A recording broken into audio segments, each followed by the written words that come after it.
Let's get it. Where we at? Genesis 16, I'm going to read verse 2 again, verse 2. And Sarai said unto Abram, Behold now, the Most High have restrained me from bearing. Right. I pray thee, go in unto my maid. It may be that I may obtain children by her. Now hold it right there. You see, Sarah is orchestrating this. So there ain't no man go get the woman. You ain't gonna see this in the script. No, the maidens are given, so it's orchestrated. So it's to the point that what a woman know full well what I'm getting into. And the only reason this woman I'm giving her to you is because I can't have children. So we understand it clearly what's happening here with Sarah and Hagar. But what would happen also, though, what the book of Jasher break down is more. It says that she bare Ishmael, or Abraham's firstborn son, with Hagar upon her knees. So when in labor and during the pains, Sarah was like this, and Hagar would sit on her lap while she's having a contraction, and she's holding her and pushing the baby out. And that would mean that this is my child, not Hagar. It's like what a surrogate mother does today. Takes the father's seed and the mother's seed, put it just in another womb. This is the same thing that's happening here, but it's just natural under these things. So Hagar knew when that son was going to be born that this son is really the son of our daughter of Sarah, just through me. I'm a surrogate. Right. And they had birthing stools back then. It wasn't laying on their back. Right. They used to straight sit down like sit on the toilet. Right. You feel me? And push their babies out. So what brother was saying is that Hagar would sit on Sarah, and while Sarah was giving birth, and we actually got the task for her legs as well. Right. The baby was coming down. And that would be considered her child per se. But it wasn't. And the same thing was for a man. If a woman died, her husband died, and they had no children, and he had a brother, he would have to take her to wife, his brother's wife, to keep his brother's name going. That child would never be his. It would be named exactly after his brother. And we had a situation where a brother wouldn't adhere to those laws. What he did was called cordis interruptus. Pulled out. Yeah. And spilled his seed on the ground. And was cursed. He was cursed for it. Yeah, he was cursed already. The Most High put him to death. So we'll hit that too to let you understand that the only time these things happen, they had to be for a specific purpose. To keep Israel populated, not to break law. But if they think it is for just walking the club like this, you got a big rim on with a feather, an ostrich feather sticking out of it. No, that ain't what these scriptures talking about. No, that's a pimp. Or sneaking around with it. Right. You don't sneak around with rights. Can't be no secrets. Done out in front of everything. Everybody have to know. This is such and such wife. That's his wife. That's his wife. That's his wife. They are one flesh. If the government came against them, they couldn't go against any else. Understand what's happening in Utah. They don't have this guy locked up with the Mormon doctrine for polygamy. They have him for underage children that he started calling his wife. He had a 12-year-old and a 13-year-old. They got images of him with his tongue down to her liver on a kissing scene. That's what they charging them with.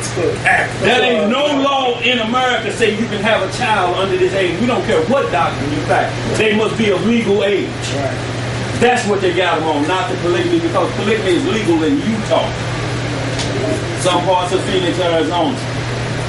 But like I say, we're going to hit the scripture where rules come with everything that the Most High do to make sure we ain't turning this into no fun fest. Right, because when you get tired, you know what? Comes out. Well, we know. Let's get it now. Let's go ahead. And Abram, verse Genesis 16:2, the end of it. And Abram hearkened to the voice of Sarah.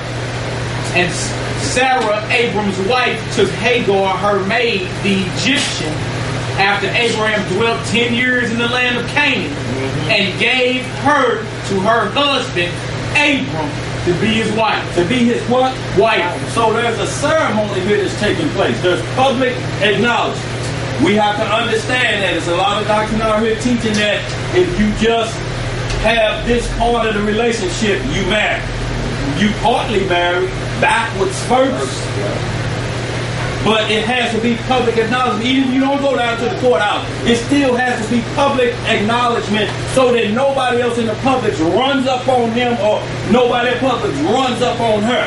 It has to be known. That's why every marriage all over the world is put in the courthouse records. You can Google it and it'll tell you exactly who these people are for public knowledge to keep you away from intervening or a man cutting a son.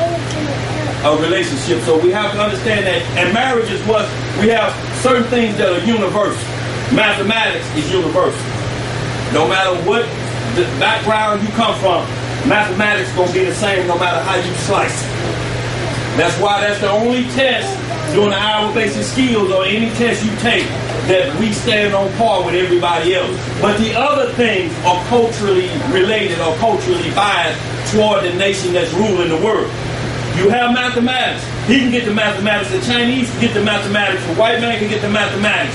But the answer's going to be all the same. Nothing about his chemical makeup make him understand those mathematical equations better than this guy. But the culturally biased parts that come in. John, these are questions you got to answer. Has cup, that's a cup, saucer, and table. Which two go together? Huh? Well, all of the above are which two? Normally, for us, we're going to pick cup and table. Get that cup, get some Kool-Aid, and then get over there to that table and sit down till the food get ready. That's us. Cup and table. But to them, it's all of the above because you get a cup of coffee, a salsa, it's in the white culture, and you sit down at the table and have a cup of coffee. So that answer D of all of the above will be correct, but we grew up cup and table because that may be these are the only glasses in the house, a cup. Or McDonald's plastic cup, or whatever it is, but it's get to the table. So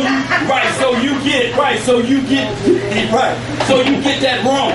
So you get enough of these wrong, guess what? We're going to have to put him in the special class now. He on the short bus. He on the short bus. Because he can't answer the culturally biased question that's geared for economically sound families. We struggle.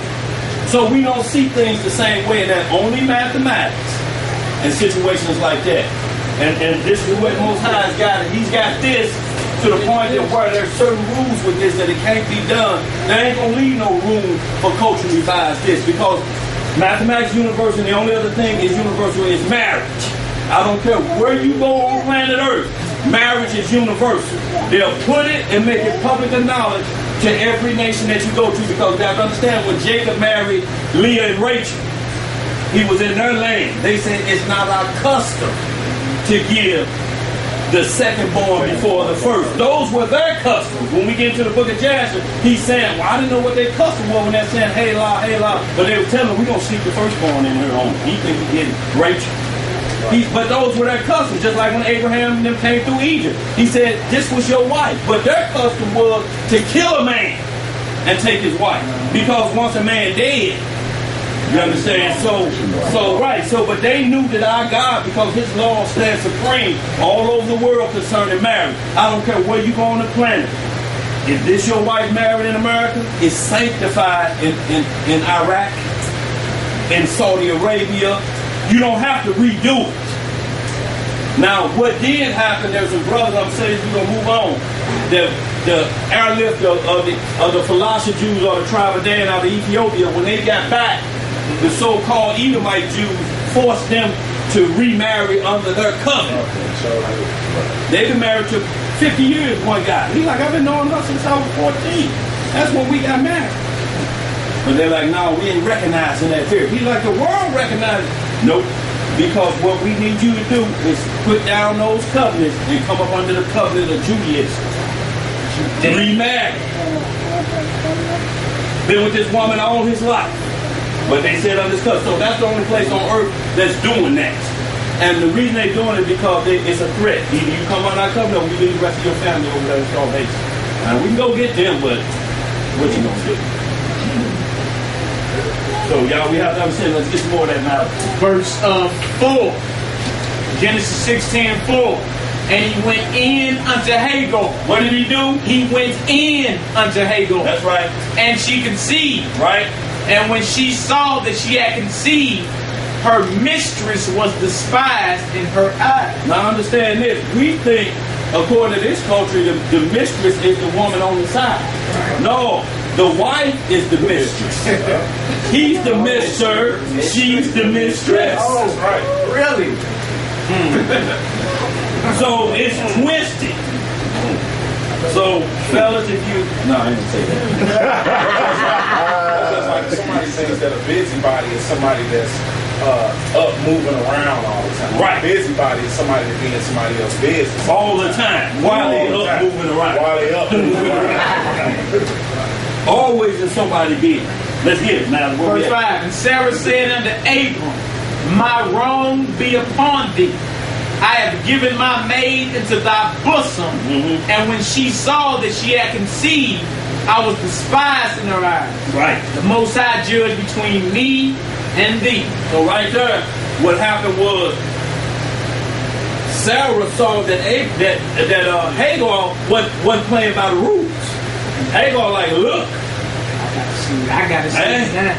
You gonna be dead shortly anyway. Might as well let me go and roll this. And she despised her and told her, look, you can't have no baby. She started mocking Sarah. You just old dried up poop. He didn't want you anyway. I'm the one with the child. If you just saw the way his hips was swiveling, you'd know. So she mocked her and despised her. You know what she said to her. Right. Y'all done gave out your phone call. Let's keep moving, bro. Verse 6. But Abram said unto Sarah, Very right. behold, thy maid is in thy hand. Right.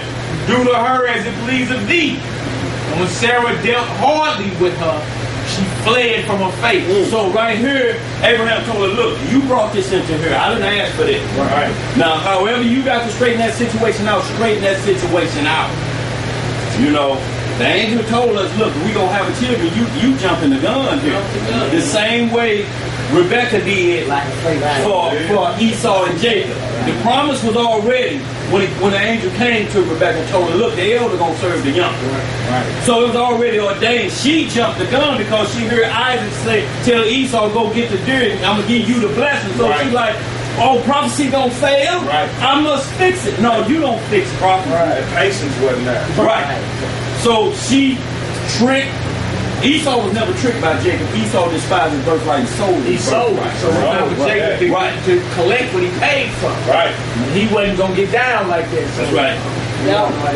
So we know that what happened with that his mother went and got goat skin and dressed him up. Now they tricked Isaac and he was blind and Jacob was in on the trick. But both of them got double punishment back for doing what they don't do. Most High don't do wrong, don't have wrongdoing under no circumstance. Jacob was tricked by Laban, not only for one, but for 20 years. He had to suffer behind Laban for what he did to his daddy to gain that blessing, and he never saw the face of his mother again. Because when he returned, she had died. But she said, thy curse be upon me, son. No, but I got to set this line up. I got to make sure you get the blessing. Because I'm going to be cool if you get it. So it was a little selfishness in there too. The son going to take care of the mother.